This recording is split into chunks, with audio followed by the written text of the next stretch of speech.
CougarBoard Question of the Week. If you're not familiar with CougarBoard, it's the largest online community of BYU fans. Thousands of posts every day. This one is from Curdy, one of their insider subscribers. It's a question about BYU Utah, so we'll roll out with that before we get to a couple of notes on this day. But he asked, Blaine, and he says, during the long losing streak to Utah, it seems the game got in our players' minds. I believe everyone from those teams are gone, but how do we make sure mental aspects don't take over and greatly affect the play of the Cougs? I will note that BYU beat Utah in 2021, the last time they played. So there aren't any kids on the team that lost to Utah. They haven't played. There's a couple kids that beat Salt Utah Lake since, 2018. Yeah. But the head game, and we've heard that before, and for a while there it did seem like, when BYU went a decade without beating them, they had a physical edge. They had a psychological edge. They didn't make the mistakes when BYU did. Mm-hmm. That wasn't the case in 21, and there's no reason to believe it's going to be the case on November 9th. What do you think about that? Yeah, I don't think that there's a big, because as you mentioned, there's nobody here, and a lot of these kids don't know anything about the rivalry. Do you know what I mean? And it's, to me, this is another game. Kalani will get them amped up for this game.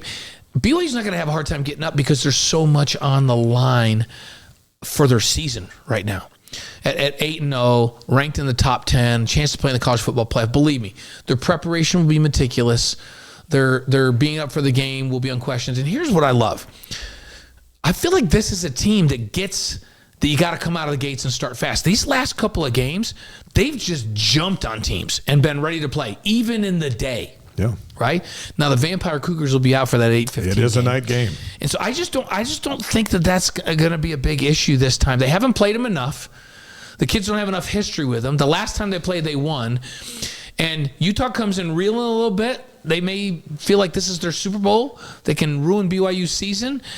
That only carries you so far. This team has been so focused and so good in every aspect and so disciplined. I just feel like BYU comes in this in a really, really good place with a ton to play for. And they can't ruin BYU's season. They could ruin their undefeated season, but BYU 8-1 and then get Kansas at home and then Houston at home. Even if they were to lose, they're still have their destiny in their own hands. Yeah. For the Big 12 championship and the college football playoff. I just don't see. I think BYU will be ready to go in 2 weeks. We're going to preview this game in great detail next week. Thank you for watching The Wise Guys. If you like what you're watching, you can help us out by subscribing and hitting that notification button.